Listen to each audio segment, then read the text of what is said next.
May smoky feel. It's different, I don't know. Thick, yes, exactly. Ang texture kasi nun on the mouth, parang siyang marshmallow. It just melts. Wow.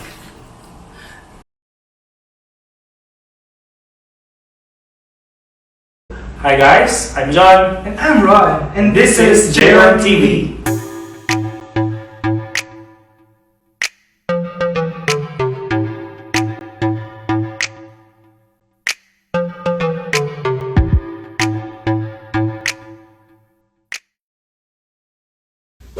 What's up everyone? Welcome back to another food vlog here at J1 TV. So for today, we're gonna do this very simple recipe of a cheesecake. We actually found this recipe in Facebook and a friend of us told us about this type of cheesecake. It's very easy to do, it's almost like making a New York cheesecake. But in the Philippines, it actually looked like an egg pie, if you know what I'm saying. So this cheesecake is called the burnt Basque cheesecake. So what is burnt Basque cheesecake? I know that you already know the drill guys, but this time we're gonna do another approach to know our answer. This time we're gonna ask Google. Hey Google, what is burnt Basque cheesecake? On the website kirbycravings.com, they say, what is Basque burnt cheesecake? The cheesecake originated from Spain. It is a crustless cheesecake that is cooked at very high heat. This results in its rustic appearance with cracked edges and an almost burned surface. Okay, that's informative, but I think we're just gonna do our usual way on how to research our recipe.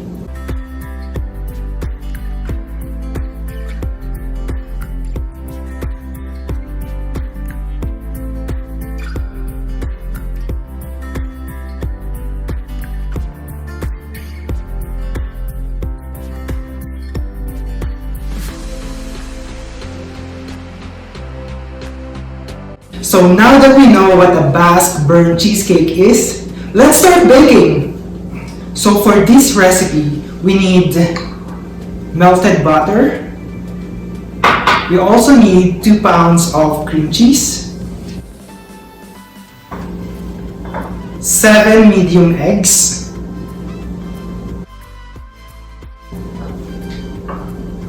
2 cups of heavy cream, 1½ cup of sugar, 1 tablespoon kosher salt, 1 tablespoon vanilla extract, and 1/3 cup of all-purpose flour. Also, we need these special equipments. We need this spring-form pan, parchment paper, and hand mixer. This is just in case you don't have the stand mixer, which we actually don't have. So guys, let's start baking. So the first step is we need to preheat the oven to 400 degrees Fahrenheit.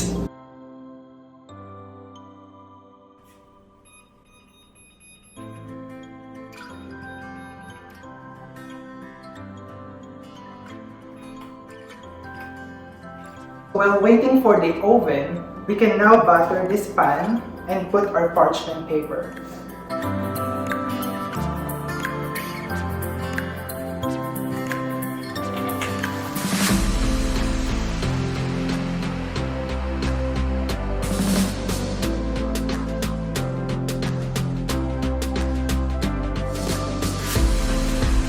So after we battered the inside of this pan, we can now put our parchment paper on it.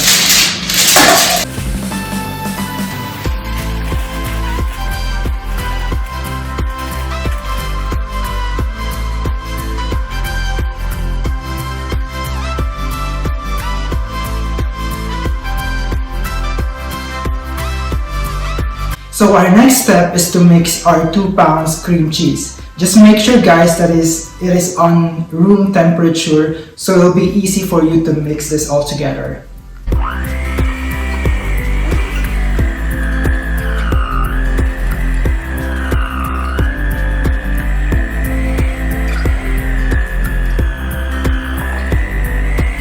So after it looks like this, we can now mix our sugar with our mixed 2 pounds cream cheese.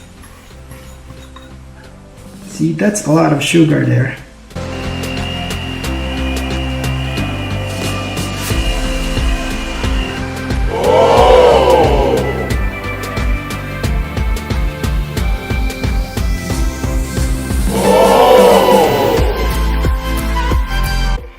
So guys, I transferred the mixture to a much bigger container because the glass container that we have before is quite small. So just make sure that the cream cheese and sugar are properly incorporated, and then after that we can now start mixing our eggs.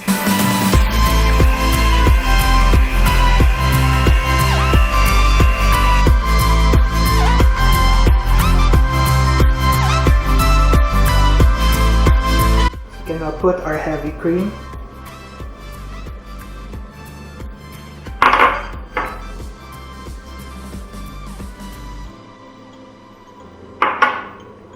Our salt and our vanilla extract. That smells so good. So now let's mix it again.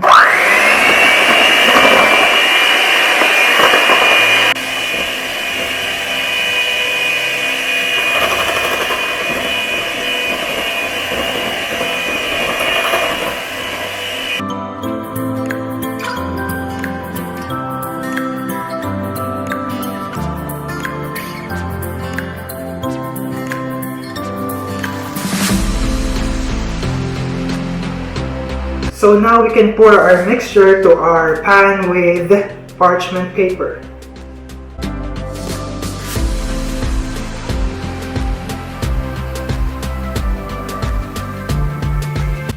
Now let's put it inside the oven.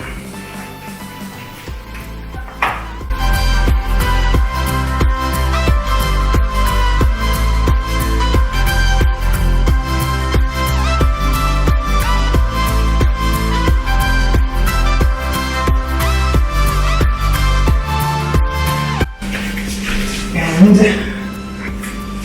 let's bake it for 65 minutes.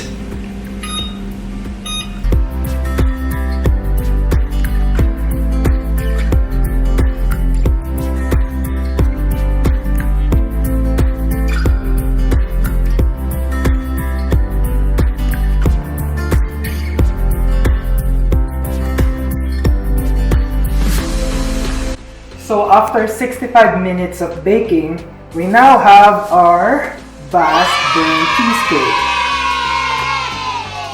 There you go, guys. It looks super delicious. It looks burnt. That's what we want. And for me, it looks rustic.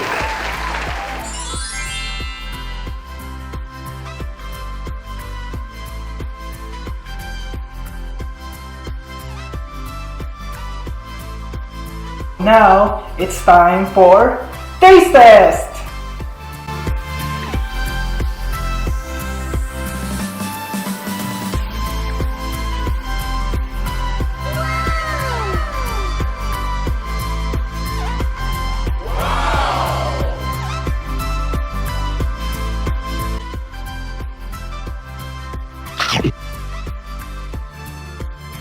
So now, I will do a taste test for this Basque burnt cheesecake.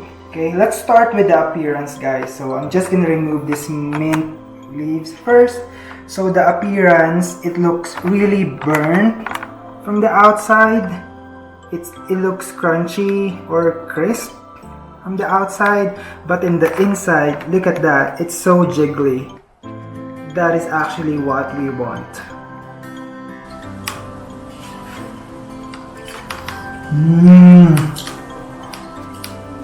Wow.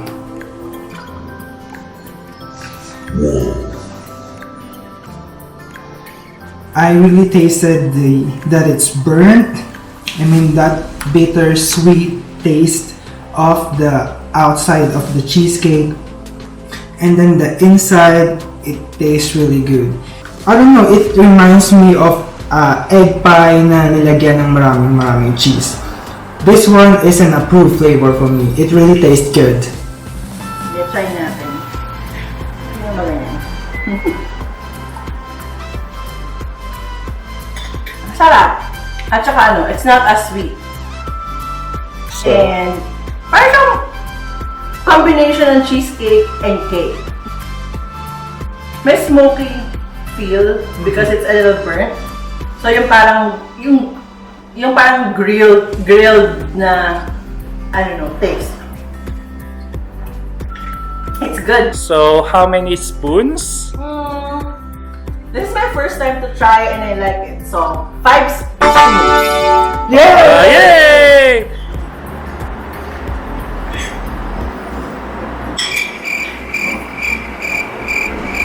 Okay. It's different. I don't know. It's different in a good way, as in very cheesy. So for those people who enjoy yung ganong type of cake, you'll enjoy this. And then yung parang burnt portion of it adds to how different it tastes. So if you're gonna give it 5 spoons, 5 is the highest. Go. I would give it siguro 4 points. It's not sweet. It's not that sweet, so it caters to my taste. Pero, kasi it's very cheesy, as in, nalalasahan mo talaga yung creaminess and yung cheese part of it. So, hindi naman ako ganun ka-enthused pagdating sa cheese. So, I'm saying 4.5. But it's good overall. So.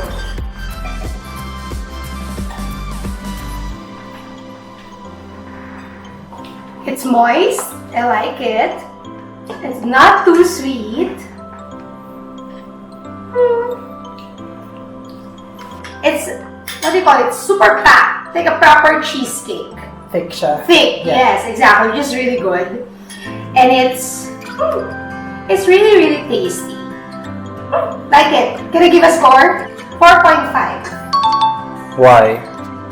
Because I like it a bit more burnt. I can taste the burnt part, but other than that, it's really good. Alright. I tasted a lot of these before when I was back in Macau.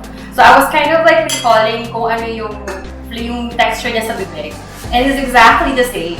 Wow. And you got it like totally 100% exactly the same. Only that, kasi yun, ang texture kasi nun on the mouth, parang siyang marshmallow. It just melts. Ito, it's the same thing, pero mas cheesy. Know what I mean? Yeah. And I think I like this one better than what I got back. Well, I'm not kidding. Because it tastes more of the cheese.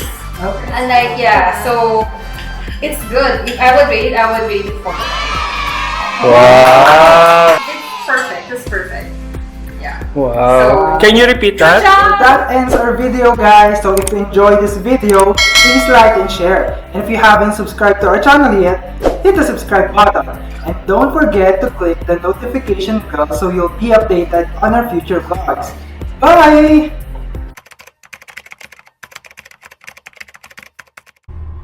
So ano to yung meron din silang movie ng